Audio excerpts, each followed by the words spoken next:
Fala, querido aluna e aluna que vai ser o futuro policial do estado de Minas Gerais.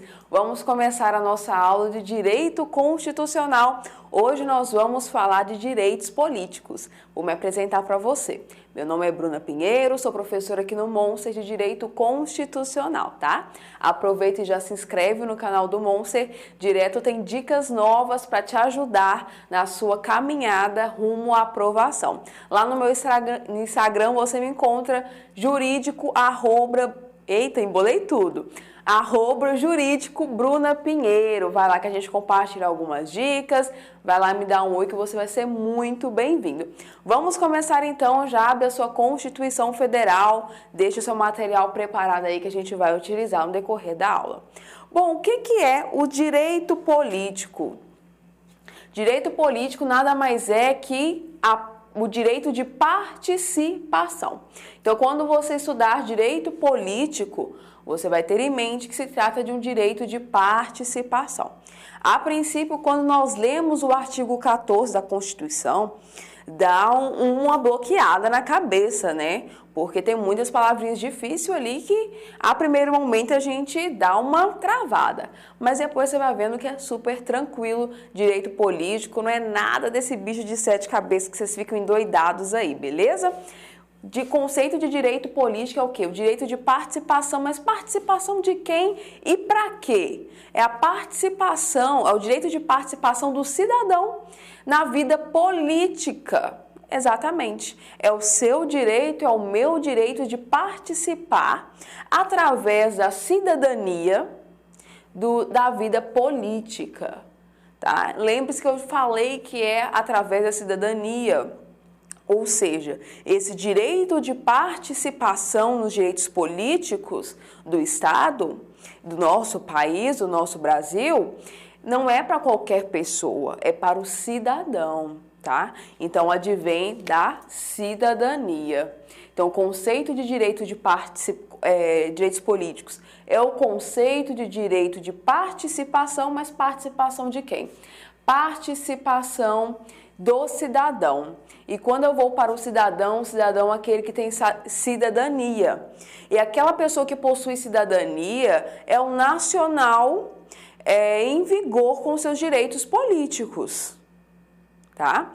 Então, você tem que estar ali no exercício dos seus direitos políticos para você poder exercer a sua participação nos direitos políticos aí, é a sua cidadania. Para você praticar a sua cidadania, tá vendo que uma coisa é muito próxima da outra? Para você praticar a cidadania, você tem que estar em dia, no pleno exercício dos direitos políticos. E para você participar, né, da vida política, você tem que estar em plenitude da sua cidadania. Então, uma coisa leva a outra e a outra leva a primeira, tá bom? É um vai e vem aí. A cidadania e o direito político, ele decorre o quê? A cidadania nem tanto, mas o direito político, então, já que o cidadão tem o direito de participar da vida política, o nosso Estado nós exercemos então a soberania popular. Então, os nossos direitos políticos são exercidos, muitas das vezes, pela soberania popular. E o que é a soberania popular? Soberania popular nada mais é que a democracia. É a maioria ali escolhendo quem será o presidente da República, escolhendo na sua cidade quem será o prefeito, escolhendo na sua cidade, no seu estado, quem será o governador. Então, a soberania popular nada mais é que a democracia, tá bom? É o povo quem escolhe o povo escolhe quem dará as regras do jogo, não é verdade? Por isso que exercer a nossa cidadania, exercer o nosso direito político é muito importante. Que nós vamos decidir quem dará as regras do jogo por nós.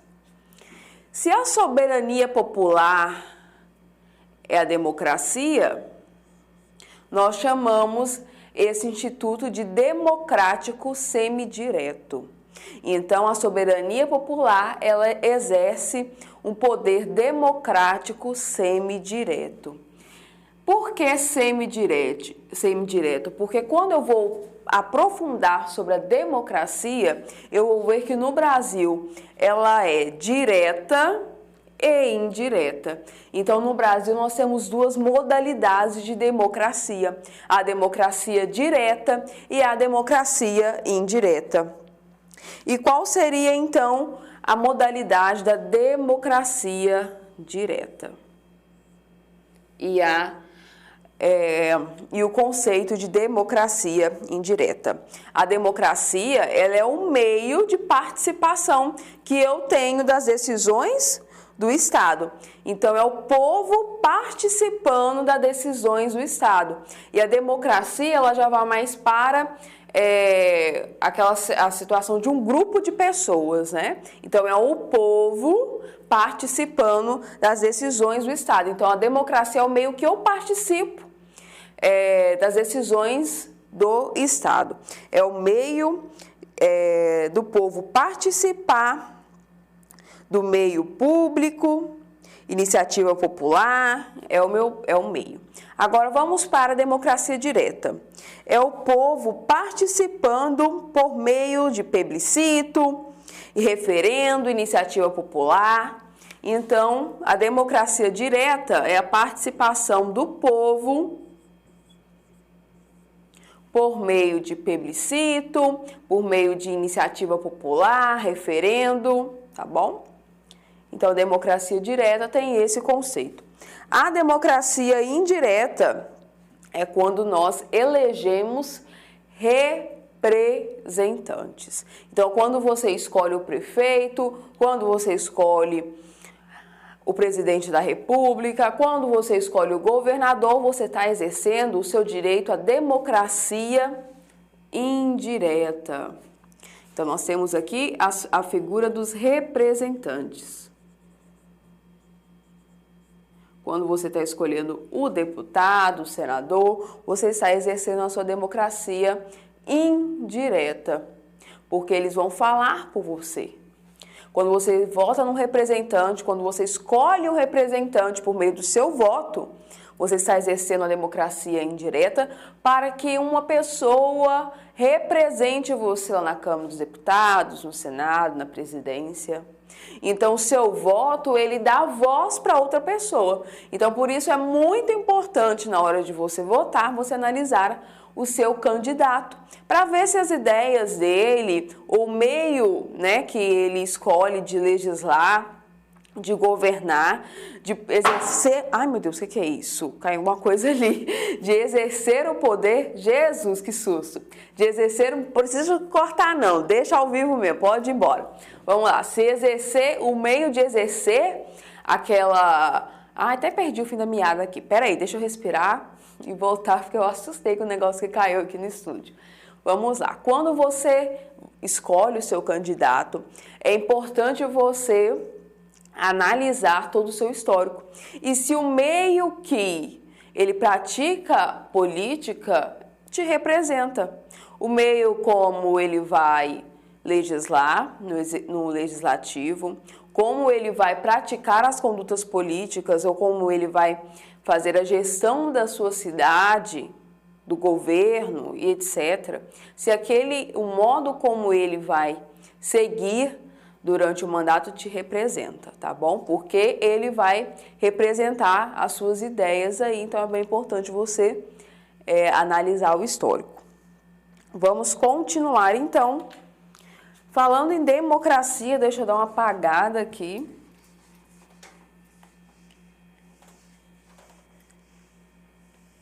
E como nós vamos exercer então essa democracia?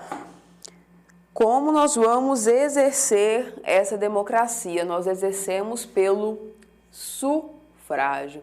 E o que é esse sufrágio, Bruna? Que palavra louca é essa? Vamos dar uma lidinha no artigo 14 da Constituição? Deixa eu abrir aqui, você abre daí.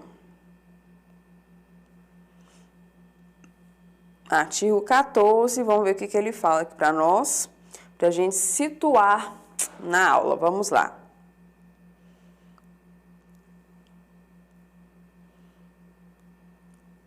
Vou descendo, que esse artigo 5º parece que a Constituição todinha está nele. Vamos lá. Artigo 14.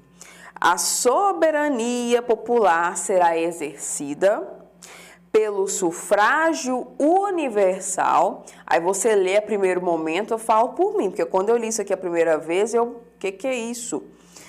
A soberania popular será exercida pelo sufrágio universal e pelo voto direto e secreto, com um valor igual para todos e nos termos da lei, mediante. Aí nós temos os incisos e os parágrafos. Então, no caput aqui do artigo 14, ele já fala pra gente do sufrágio, a gente fica meio loucão assim da vida. Bruna, o que é esse tal de sufrágio? Sufrágio é o poder de participação das decisões do Estado. É um direito amplo de ser votado ou votar, tá? E votar, você pode tanto ser votado e votar também no mesmo tempo, não tem problema nenhum. Então, o sufrágio nada mais é que é o seu direito de participação nas decisões do Estado, de meio de um direito amplo. Então, o sufrágio é um direito amplo de poder votar e ser votado. Mas aí, o caput do artigo 14, o que ele fala? Você vai exercer, a soberania popular será exercida por meio do sufrágio universal. Então, não é qualquer sufrágio, é de qualquer jeito que a soberania popular será exercida? Não, a Constituição já fala que a soberania popular ela será exercida pelo sufrágio. O que a Constituição está falando? Olha, a soberania popular será exercida, ou seja, vocês vão poder participar das decisões do Estado de forma ampla. Mas essa forma tem que ser pelo meio do voto universal. E quando nós falamos de sufrágio universal, nós falamos de um sufrágio sem discriminações, um sufrágio amplo, não colocando que A pode votar e B não, ou seja, mulheres não podem votar, homens podem não. Aqui é um sufrágio universal, onde todos podem votar. Esse é o sufrágio universal, tá? É o acesso ao exercício é o acesso da cidadania de forma livre. Por outro lado, nós temos o sufrágio restritivo. E o próprio nome já fala, restritivo vem de restrição. Antigamente no Brasil, para você votar, você tinha que ter propriedade no seu nome, né? Era qualquer pessoa que ficava dando pitaco no Estado, não. Era assim, ó, você quer votar ou você quer se eleger, comprova aí que você tem propriedade no seu nome. E nós sabemos também que a história nos conta que a mulher não tinha direito a voto. Esse é o sufrágio restritivo. E a Constituição fala que o sufrágio ele é universal, sem discriminação, tá bom? Então, vocês já sabem o conceito aí de sufrágio e qual que a Constituição adota. Se o sufrágio é o direito de votar e ser votado, como que esse voto ele deve ser? Então, agora nós vamos estudar as características do voto. A Constituição fala que o voto ele tem que ser direto, secreto, universal, periódico e obrigatório. Essas são as características do voto. Isso aqui também é muito cobrado em prova. Coloca uma palavrinha ou outra, né, para você confundir aí as características do voto e marcar a opção errada. Mas repete comigo então, para você não marcar a opção errada.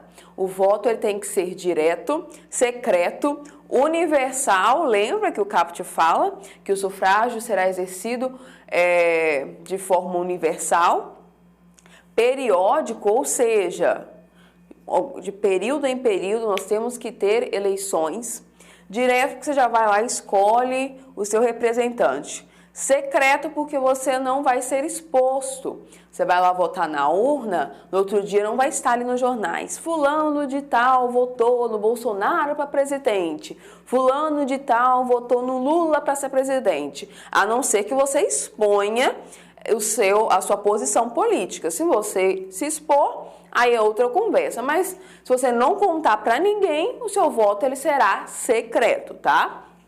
Universal, nós já estudamos o significado, e ainda a Constituição fala que o seu voto ele é obrigatório. Além de periódico, é obrigatório. A situação do voto no Brasil é cláusula pétrea. O voto direto, secreto, universal e periódico são cláusulas pétreas. A exceção da cláusula pétrea é o voto obrigatório. Cláusula pétrea significa que na nossa Constituição nunca poderá ser mudado. Ou seja, o voto ele sempre será na nossa Constituição de 88 direto, secreto, universal e periódico. Atualmente ele é obrigatório, né? A gente fica, tem que ir lá votar, que saco, tá chovendo, não quero ir votar. Pois é, hoje, atualmente ele é obrigatório, mas pode ser que daqui a alguns anos a gente não venha a ser obrigado a votar, tá bom? Porque não é cláusula pétrea, por isso que eu fiz essa observação aqui, tá? A situação do voto, cláusula pétrea, está lá no artigo 60, parágrafo 4º da nossa Constituição, tá? Vamos dar seguimento, então, no nosso material. E vamos para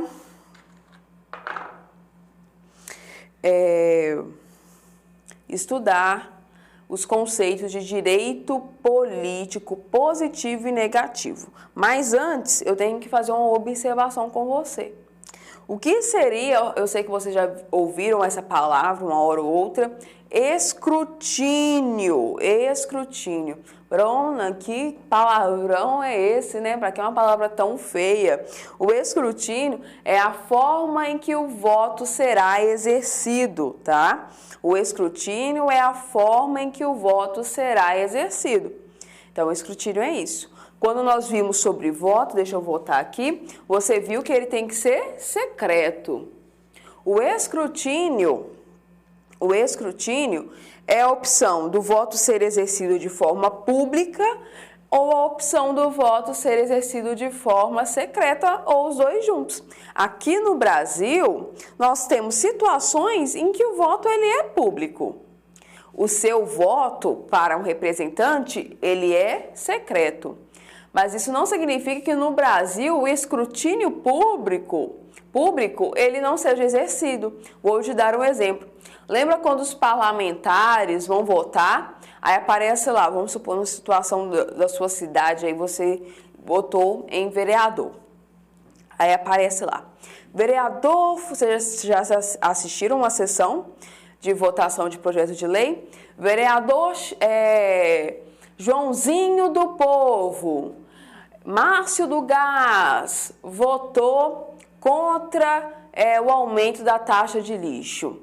Agora, o Moreira do supermercado, o Garcia, o fulano de tal, exemplos de nome, tá? Votaram a favor da taxa de lixo. Vamos compartilhar essa lista para a gente não votar nele nas próximas eleições.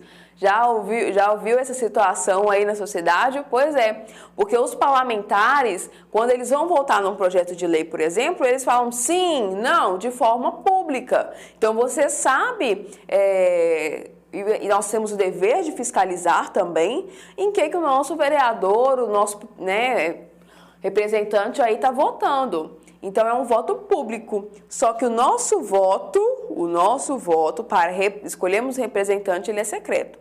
Mas o voto público, dependendo da ocasião, ele é exercido aqui no nosso Brasil, tá? Mas para mim, para você, o voto é secreto. que nós não somos parlamentares, tá? Então, o escrutínio público aqui, ele se aplica para as decisões parlamentares. Vamos seguindo então, Bruna, o que é isso de direito político positivo e direito político negativo? Bom, o direito político é o que? O exercício da sua cidadania, né? O direito político nós vimos que nós podemos votar e ser votado. Então, nos direitos políticos positivos, nós vamos ver quem pode votar e ser votado. E no negativo, vice-versa. Direito constitucional é bem lógico, tá? Então, não precisa de você ficar desesperando, não. Por isso que eu falo que a matéria é muito simples, é só a gente passar para você de uma forma leve que você aprende facinho. Não é porque você é burro, não, tá? Se você não aprendeu até agora, não é porque você é burro, que às vezes a forma que você está estudando não faz parte da sua didática. E didática é algo muito pessoal, né? Pode ser que você se identifique com a minha didática e pode ser que você não se identifique. Talvez seja uma pessoa mais culta, gosta daquele direito constitucional, com aquelas palavras mais difíceis, aquela formalidade. Aqui não, aqui eu gosto de ensinar de forma mais livre, para qualquer pessoa poder compreender mesmo, mas cada um se identifica com a sua didática e está tudo bem. Vamos lá. Quando nós falamos de direito político positivo, eu passei pro slide, né, e não tinha falado do público secreto, agora eu voltei e falei. Então, matamos essa questão. Vamos continuar. Direito político positivo.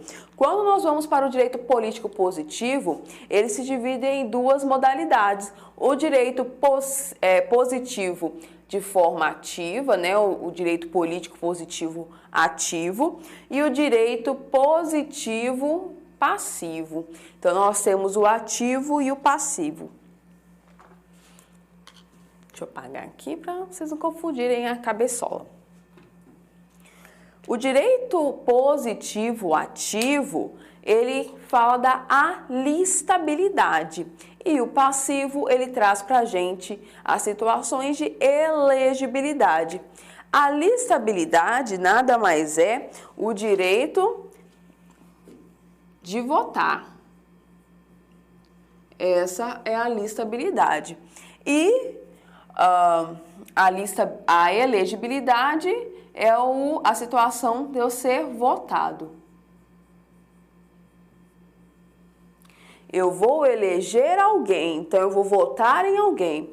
Então, o direito político positivo ativo é o meu direito de votar, e na sua prova não vai vir simples assim, né? Porque a gente sabe que o examinador, ele tem um pacto com lá de baixo, então ele não quer facilitar a sua vida, ele vai colocar a palavrinha alistabilidade. Então, quando você vê ali a alistabilidade, você sabe que é o direito de voto. E quando você vê a palavra elegibilidade, fica mais fácil, né? Elegibilidade, você vai lembrar que você vai eleger alguém, é o direito, então, de ser votado. Alistabilidade, votar, e elegibilidade de ser votado. Já nos direitos políticos negativos, eu tenho a inegibilidade. Inegibilidade é bem lógico, né? Se tem características ou situações de elegibilidade, a inegibilidade está falando o quê? Ao contrário da elegibilidade, tá bom? Essas palavras, assim, quando eu estou explicando, muito simples.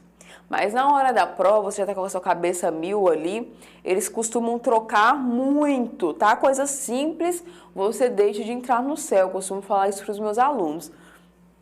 Por quê? Numa situação de inegibilidade, eles colocam a palavrinha elegibilidade. Então, fique atento na hora de você ler o cabeçalho, a questão em si, tá? Muita atenção, não pense mais nada. Foca mesmo na leitura da questão, marca as palavras ali, porque se você ler rápido e já marcar, você corre o risco de cair numa pegadinha de prova e por pouquíssimo, por detalhes, por coisas simples, você não alcança os seus objetivos naquele momento. Vamos seguir então. Inegibilidade nós temos absoluta ou relativa, aquela situação que você não vai poder ser elegível de forma alguma, e a relativa. Nós vamos estudar detalhadamente cada uma sem preocupação. Nós ainda temos o direito político negativo de perda ou suspensão dos direitos políticos, que nós chamamos de restrição dos direitos políticos, tá? Vou tomar uma água, toma aí também, dá uma chacoalhada, eu volto já já, hein?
Vamos dar continuidade, então, na classificação dos direitos políticos positivos e direitos políticos negativos. Vamos analisar o primeiro requisito aí do direito político positivo, que é a alistabilidade. Falei com vocês no primeiro bloco aí, que a alistabilidade é o direito de votar, o exercício do voto. E quem pode exercer esse direito a voto, né? A alistabilidade, ela não é de ofício, ou seja, é o procedimento de você ir até a Justiça Eleitoral e tirar o seu título de eleitor. Ou seja, quem pode votar? Só quem tem título de eleitor, é a primeira característica aí da alistabilidade. Então, quando você estiver diante da palavra alistabilidade, tenha em mente que a alistabilidade é o procedimento de ir à Justiça Eleitoral e se alistar e ser apto ali para praticar o voto, tá bom? Deixa eu pegar meu pincelzinho aqui para a gente ir rabiscando. A alistabilidade, então, você vai lembrar da Justiça Eleitoral. O direito de voto, então, todo cidadão possui, porém não é de ofício, não é de forma automática. Você tem que ir até a Justiça Eleitoral e se alistar para poder estar apto a votar. Nós temos a alistabilidade obrigatória e facultativa. Alistabilidade obrigatória e facultativa. O que isso quer dizer? Quem é obrigado a votar e quem tem a opção de votar ou não, tá bom? Alistabilidade obrigatória e alistabilidade facultativa. A alistabilidade obrigatória, quem são ou quem é? Quem é obrigado a votar? Obrigatório. O voto, ele é obrigatório para quem? Vocês já sabem isso. O voto obrigatório, ele é para os maiores de 18 anos e para os menores de 70 anos. Então, maior de 18, menor de 70, ou até os 70, é obrigado a votar, tá bom? Então, é obrigatório para os maiores de 18 e menores de 70. Apenas essas pessoas são obrigadas a votarem. Ele é facultativo para quem? O voto é facultativo para quem? Bom, quando a gente está na adolescência ali, a gente fica, nossa, doido para fazer 18 anos, para poder tirar minha carteira de carro. E tem gente que é doido para completar 16. Nossa, agora tem 16 anos, eu posso votar. Então, os maiores de 16 anos, eles podem votar. Não devem, não é obrigatório, podem. Eles podem votar. Então, os maiores de 18 e maiores de 16, perdão, e menores de 18. Esses praticam o voto facultativo. Nós ainda temos os maiores de 70. Se a pessoa tiver mais de 70 anos, não é obrigada a votar, tá? Imagina o senhorzinho sendo obrigado a votar, mais de 70 anos, num domingo chuvoso, ser obrigado a votar, né? Não faz sentido. Não faz sentido. Ainda, o voto é facultativo para os analfabetos. Então, o voto ele ainda é facultativo para os analfabetos. E o que quem a lei considera como analfabeto? Analfabeto é aquela pessoa que sabe apenas escrever o nome. Eu já vi questão, preste muita atenção, que a questão fala assim: o analfabeto funcional não é obrigado a votar. Está errado ou está certa essa questão? Está errada, porque a Constituição fala do analfabeto puro e simples, aquela pessoa que só sabe escrever o nome, não sabe ler. Não estamos falando aqui de analfabeto funcional. Analfabeto funcional é aquela pessoa que lê, ela consegue juntar, né, as palavrinhas ali e lê. Ela não entende o que ela está lendo, não consegue fazer uma interpretação de texto. E cá entre nós, quem nunca se sentiu um analfabeto funcional na vida que atira a primeira pedra, né? Eu mesmo, a primeira vez que eu li esse texto na faculdade, já tem uns anos atrás ali, eu me sentia assim, quando eu estudava a Constituição Federal, eu me sentia um analfabeta funcional. Eu lia, eu juntava sufrágio e tal, eu lia aquela coisa, mas eu não entendia nada do que eu estava lendo. Então, analfabeto funcional, uma hora ou outra, eu creio que você já tenha se sentido na vida, e analfabeto funcional é uma coisa, analfabeto é outra. Para sua prova, a Constituição considera analfabeto aquela pessoa que só sabe escrever o nome, não consegue ler e escrever qualquer outra coisinha mais, tá bom? Teve até uma discussão ali em relação ao Tiririca, se ele seria analfabeto ou não, mas ele conseguiu provar que ele não era analfabeto e conseguiu exercer o cargo, tá bom? Vamos dar continuidade, então. Nós já vimos a alistabilidade obrigatória e a alistabilidade facultativa. Esses são direitos políticos positivos.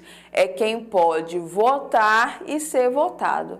Se eu tenho quem pode votar e quem não... se eu tenho, né, por um lado, o direito positivo de quem pode votar e ser votado, quando eu vou estudar os direitos negativos, eu vou ter ao contrário, quem não pode votar e quem não pode ser votado. E quem não pode votar? Não, vamos ver aqui primeiro direito positivo de elegibilidade. Eu estou bem apressadinha, né?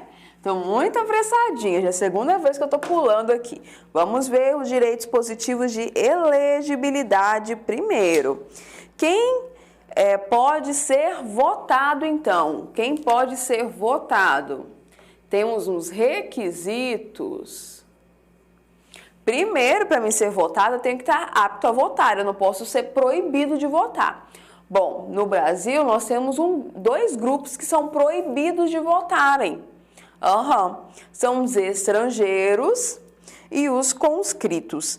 Obviamente, né, que os estrangeiros não faz sentido dar pitaco aqui no Brasil, né? Estrangeiro vai cuidar do seu país, não vem dar pitaco no nosso território. Então, cada um no seu quadrado. Então, não faz sentido o estrangeiro poder votar aqui. E além dos estrangeiros, nós temos os conscritos. Quem são os conscritos? Um grupo, né? Serviço, é um grupo militar, um pequeno grupo militar que está prestando serviço militar obrigatório. Então, são todos os militares que são proibidos de votar? Obviamente que não. É só os chamados conscritos, que é aquele que está prestando serviço militar obrigatório. Olha, preste muita atenção no que eu vou te falar agora. Sobre os estrangeiros, ligação de voto, quando estamos falando de voto, e estrangeiro, nós temos uma exceção à regra. Eu vou te falar agora por quê. Eu não quero que caia isso na sua prova e você não acerte. Mas isso só costuma cair em prova com um nível muito difícil. Se o examinador não tiver num bom dia na hora que elaborou ali a questão, é bem capaz de ele colocar, né? Ele já tem um pacto natural com a de baixo. Ainda se ele acordar num mau dia, é capaz de ele colocar. Então eu vou falar isso para você. Na situação do estrangeiro, nós temos um estrangeiro que ele pode votar no Brasil, que é o português. Você já estudou direito de nacionalidade aqui com a gente, você viu que eu falei que o português ele se equipara ao brasileiro naturalizado. Então, o português, por causa dos acordos, né? O português ele se equipara ao brasileiro naturalizado, se ele tiver residência, né, aqueles requisitos lá de nacionalidade. Ele, quando equiparado ao brasileiro naturalizado, ele pode votar, tá bom? Ele pode exercer o seu direito de voto. Isso não costuma cair na prova. Se a prova não citar nada de português, você não vai... Aí vai te perguntar, estrangeiro é proibido de votar? É. Você só vai marcar que não é se a questão te falar dos portugueses. Se ela não falar de português, é que não quer saber de português, tá bom? Isso aqui é uma exceção à regra, cai só em provas mais capciosas, mais difíceis. Você tem que ter só atenção na hora de ler e não vai errar por excesso de conhecimento, hein? Não vá fazer isso. Promete aí, cuidado na hora da sua prova. Vamos então para as questões de elegibilidade, que continuando, né? A gente já falando sobre isso. É quem pode ser votado. Então eu expliquei se para a pessoa poder ser eleita, ela tem que ter condições de ser votada também. E se ela tem condições de ser votada, tem que votar. E se ela não tiver proibida de votar, ela pode ser elegível, tá? Preenchendo os demais requisitos. Então, se ela não for estrangeira e nem conscrita, ela pode se candidatar, tá? Ela pode, então, ser votada. O primeiro requisito é a nacionalidade. Nacionalidade. Para mim ser votada, eu tenho que ter a nacionalidade. E você sabe que a nacionalidade ela se divide em duas modalidades, brasileiros natos e brasileiros naturalizados, tá? Nacionalidade. A pessoa, né, que quer ser eleita aí tem que estar em pleno exercício dos direitos políticos, tem que ter o alistamento eleitoral, né, que está apto a votar, já falamos sobre isso. Tem que ter domicílio eleitoral, é você ter o seu título de eleitor ali na sua cidade, aonde você vai se eleger. Tem que ter filiação partidária e idade mínima. Bom, quando nós falamos de filiação partidária, vocês fazem muita pergunta, porque temos a situação do presidente da República, que hoje, atualmente, Jair Bolsonaro não tem nenhum partido, ele não está afiliado a nenhum partido. Bom, quando ele se candidatou, ou quando ele quis se eleger, ele estava afiliado a um partido, tá? Para você ser votado, você tem que estar afiliado a um partido. Quando ele foi candidato, ele estava afiliado depois que ele saiu, tá bom? Então, cuidado também, porque o examinador, ele sabe da situação atual no Brasil. Então, ele vai querer confundir a sua cabecinha aí. Idade mínima, um outro requisito e é o mais cobrado em prova, a idade mínima. Idade mínima para ser elegível, nós temos os requisitos. Para cada cargo exige uma idade. Nós temos as idades de 18, 21, 30 e 35. 18, 21, 30 e 35. E cada cargo tem uma idade. Bruna do céu, como que eu vou decorar isso tudo? Bom, vou fazer um esqueminha aqui, cada um tem o seu jeito de decorar as idades, de aprender. Eu vou fazer o que ficou simples para mim, mas você tem a liberdade de fazer, né, o esqueminha que você achar. Se você já tiver um outro esqueminha aí, tudo bem, sem problemas. Vamos lá, 18, 20, 30 e 35 anos. Nós temos a nossa pirâmide aqui das idades. Desse lado, eu vou fazer os cargos do poder legislativo. Então, legislativo eu vou subir, vou começar de baixo para cima. Poder legislativo. E o mais simplesinho aqui, quem é? O cargo mais simples.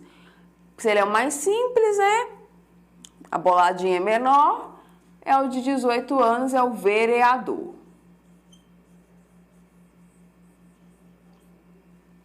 Ai, gente, perdão, coloquei 20 aqui, é 21, tá? Aqui, ó, 21. Conserta aí no seu material. 18, 21, 30 e 35 anos. O 21, quem que é acima do vereador? O prefeito.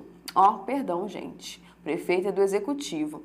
Quem que é acima do vereador no poder legislativo? Os deputados. Deputados, tá? Nós estamos falando do poder legislativo. E aqui essa idade mínima é tanto para o deputado estadual quanto para o deputado federal. Aí, agora no 30, você vai fazer um sorriso no seu zero. Um sorriso no seu zero, tá vendo? Aí, quando você fizer um sorriso no seu zero, você vai lembrar que no poder legislativo nós não temos nenhum cargo que exija a idade mínima de 30 anos. Agora, para senador, a idade mínima é 35 anos. Tá? Então, no poder legislativo, nós não temos ninguém com 30 anos. Você vai desenhar isso na hora da sua prova, vai fazer a pirâmide, vai colocar 18, 21, 30, 35. 18, 21, 30, 35. Repete comigo. 18, 21, 30, 35. Beleza, você fez isso, aí você vai começar a montar o seu esqueminha. Para vereador, 18. Para deputado, 21. Você vai fazer a carinha feliz do 30 aqui e vai subir para o 35. Do outro lado, nós temos o poder executivo. O executivo, nós vamos começar a preencher de baixo para cima. Qual que é o bambambam aqui do país? O presidente da República. O bambambam é o presidente da República, então nós vamos começar com ele, 35 anos. Depois do presidente, quem que manda nos estados? O governador. O governador. E depois do governador, quem que manda na sua cidade? Prefeito.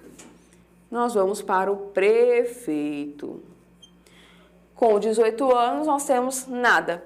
Então, de um lado você vai pular subindo, de outro lado você vai pular descendo, que é o último. Mas aqui é mais fácil porque você viu que você preencheu tudo e 18 anos vai estar faltando nada, tá? Então, quando a questão trazer para você algum requisito de idade mínima, preste muita atenção porque isso aqui cai muito em prova, tá? Idade mínima. Vamos agora então para os direitos políticos negativos. Vimos todos os requisitos da elegibilidade. Nacionalidade, vamos repetir. Requisitos para eu ser votado. Requisitos para ser votado. Elegibilidade, nacionalidade, pleno exercício dos direitos políticos, alistamento eleitoral, domicílio eleitoral, filiação partidária e preencher a idade mínima. Esses são os requisitos para eu ser votado. Esses são os requisitos de elegibilidade. Cuidado com as palavrinhas, né? Porque a gente já sabe que o pessoal é malicioso. Vamos para os direitos políticos, então, negativos, para a gente finalizar a aula de hoje. Nós vimos que nos direitos políticos negativos, nós temos a inegibilidade. Se no positivo nós vimos quem pode ser votado, aqui nós vamos ver quem não pode ser votado. Nós temos a absoluta, inegibilidade absoluta. E quem são as pessoas que não pode ser votado? Pessoa que não pode ser eleita. Aqui, absoluta também se divide em dois. Os embolei tudo aqui. Inalistáveis e os analfabetos.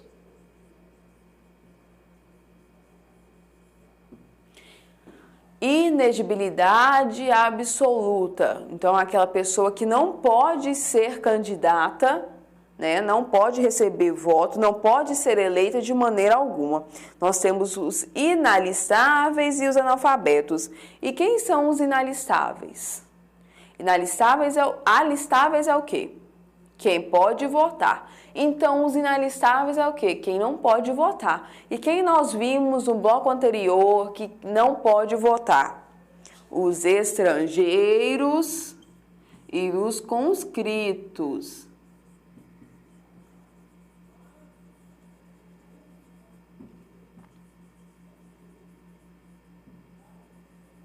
Estrangeiros e conscritos são os inalistáveis, porque eles não podem votar. E se eles não podem votar, eles são inalistáveis.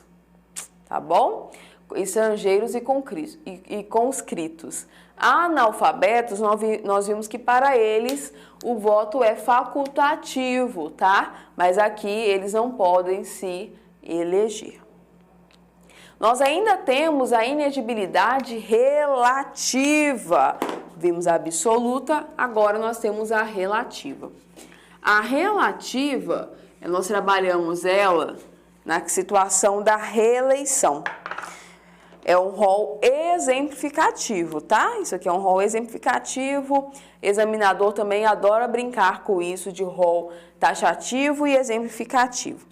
A reeleição, ela funciona mais para o poder executivo. Então, nós vamos ver regras aqui de inegibilidade de cargos agora do poder executivo, ou seja, quem já está no poder, regras de reeleição, tá? Nós vamos ver aqui, inegibilidade relativa. Por quê? Ela não significa que a pessoa é estrangeira ou conscrita e está inalistável, não é isso.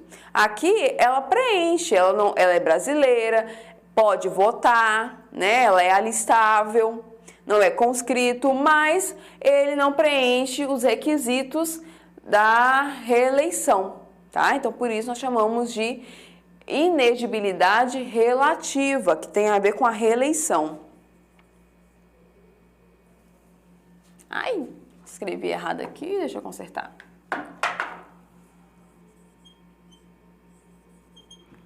Reeleição.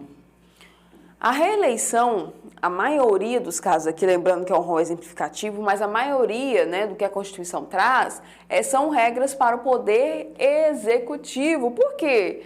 Que é muito lógico também, né, gente? Quem cria lei é o poder legislativo. Então, o legislativo, eu não vou ficar criando regras contra mim mesmo, eu vou criar regra para o outro. Então, foi isso que o poder legislativo fez, criou regras para o poder executivo. Então, o legislativo, por isso que tem vereador em 1000 mandatos já, deputado, senador, porque para esse pessoal aí não tem regra para o poder executivo, tá? Vamos dar uma lidinha no artigo 14, parágrafo 6º. Parágrafo 6º. Artigo 14, parágrafo 6º. Vamos ler. Para concorrerem a outros cargos, o presidente da República, os governadores de estado e do Distrito Federal, os prefeitos, devem renunciar aos respectivos mandatos até 6 meses antes do pleito. O que esse parágrafo está falando? Olha, vamos supor, presidente, governador e prefeito só podem se reeleger por mais 4 anos. Então, é 4, né, um mandato de 4 anos, depois eles podem se candidatar mais uma vez para aquele cargo do Poder Executivo, 4 mais 4.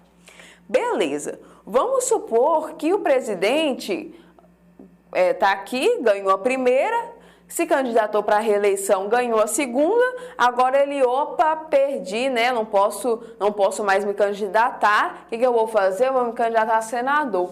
Aí o que ele tem que fazer? Para candidatar ao cargo de senador, por exemplo, ele tem que se afastar aqui dos cargos 6 meses antes das eleições, tá bom? Se ele quiser candidatar para ser senador, por exemplo, ele tem que renunciar 6 meses antes. Esse é o que fala o artigo 6º. Vamos para o artigo 7º.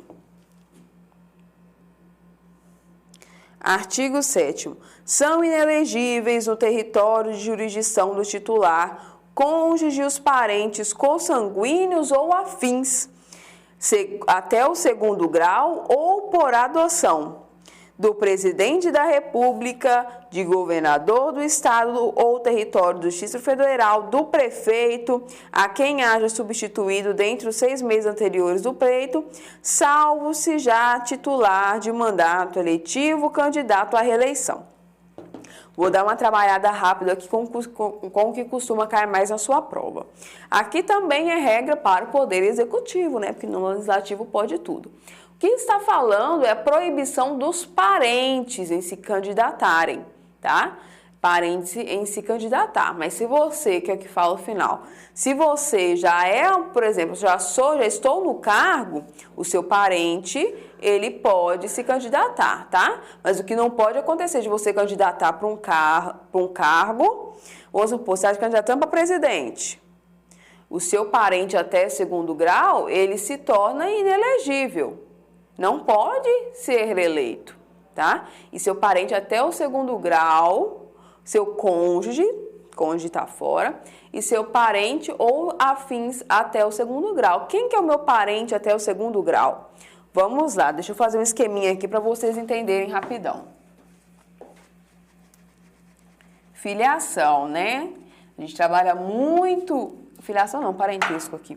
A gente trabalha muito isso dentro do direito civil. Eu amo direito civil, falando nisso. Vamos lá, aqui está eu. Acima de mim tem meu pai, meus avós, linha reta. Nós chamamos de parentes em linha reta. Abaixo de mim está quem? Meu filho, meu neto. Esses são os meus parentes em linha reta. Meu pai, então, é meu parente de 1º grau, porque entre mim e ele não tem mais ninguém. Parente de 1º grau. Meu filho, entre mim e ele, não tem mais ninguém. Então, é meu parente de 1º grau, tá? Agora, como que eu vou saber se um parente é em 2º grau? nós vamos dar uma puxadinha aqui, ó. Vamos colocar o seu irmão como exemplo. Quem tem entre você e o seu irmão? Qual que é a ligação que você tem com o seu irmão? Por que ele é seu irmão? Ele é seu irmão porque ele é filho do seu pai. Então, é 1 e 2. Tá vendo? Você vai puxar a pessoa, o parentesco ali. 1 e 2, então o seu irmão é o seu parente de segundo grau. O cônjuge também está fora dessa. Quando você casa, você ocupa o lugar do outro na família dele. Então, quer dizer que o seu cônjuge, aqui, ele vai ocupar o lugarzinho aqui na árvore genealógica, na linha, igual você, o cônjuge. Então, o pai do cônjuge é o seu sogro, né? Ele também é inelegível, ele é seu parente de primeiro grau, porque ele sobe. O seu enteado é seu parente de primeiro grau também, ele desce. E o seu cunhadinho, irmão do seu cônjuge, também é seu parente de segundo grau, por afinidade. Então, ele também é inelegível, tá? Essas são as regrinhas de inelegibilidade aí, só para vocês situarem.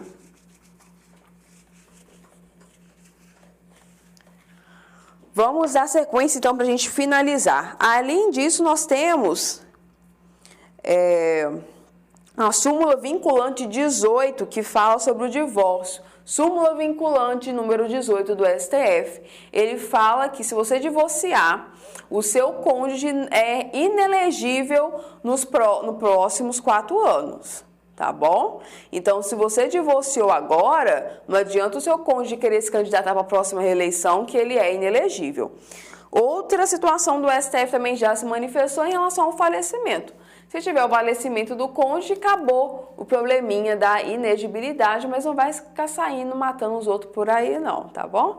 Gente, finalizamos então, trabalhamos os principais tópicos de direitos políticos para você, tá vendo? Muito mais simples do que você imaginava, bobeira você ficar descabelando aí. Bons estudos, boa prova, que Deus ilumine os seus caminhos, tá bom? Grande abraço!